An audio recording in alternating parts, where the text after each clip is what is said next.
Hey guys, Harrison here, and ND filters are possibly the most important accessory you can bring around with you when you're taking photos or videos. ND filters can get pretty expensive pretty quickly though, but today I've got this budget $20 variable ND filter that we're going to check out. It's the K&F Concept variable ND filter. So let's jump in and I'll tell you what I think of this cheap, very budget ND filter.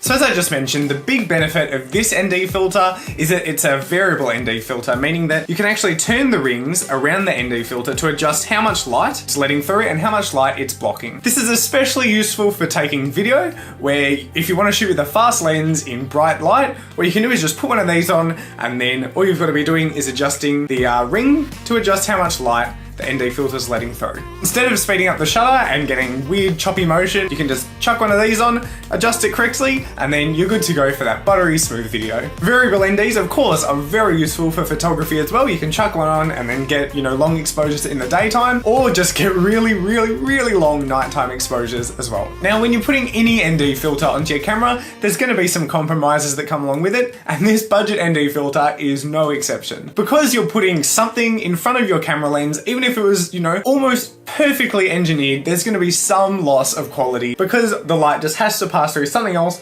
before it hits the lens of your camera. Now, honestly, I think this cheap filter did a pretty good job. Like, if you put it at the darkest, then you are going to get a little bit of softness in your shots. Anything else though, it does a pretty fine job. Like, I cannot argue for 20 bucks. I'll have some shots up on the screen for you to see, but I really don't think you would even notice them unless you're really zooming in to really pixel peep at these photos.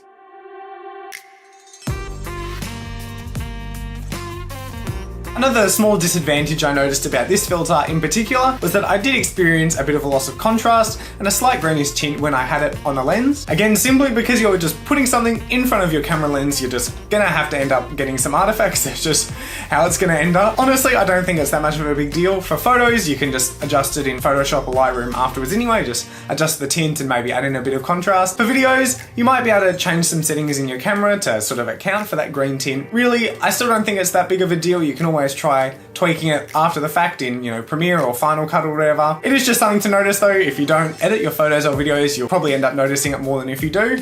But either way, it's just something you're gonna have to deal with if you're chucking this onto your camera. One last thing that isn't necessarily a bad thing is that chucking one of these, not just this one, but any ND filter in front of your camera will dramatically increase the amount of lens flaring you get when you're shooting into any light, but especially shooting into the sun. Like I said, this isn't necessarily a bad thing. It can look pretty cool, and if that's the sort of look you're after, then in fact you might deliberately try and get some lens flaring by chucking one of these on.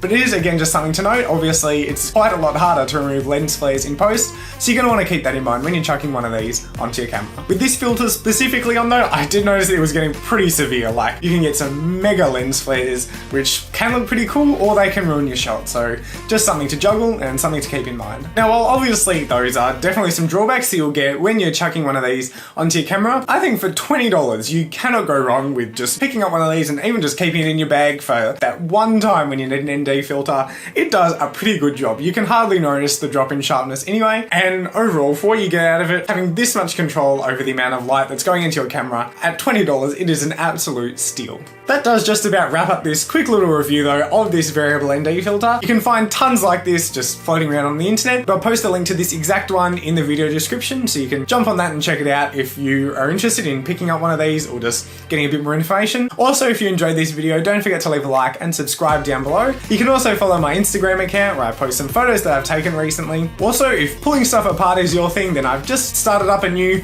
little YouTube channel where I've been pulling some tech apart recently, so I'll chuck a link up somewhere and you can check that out as well if you're interested. Apart from that though, thank you for watching, and I'll catch you in the next video.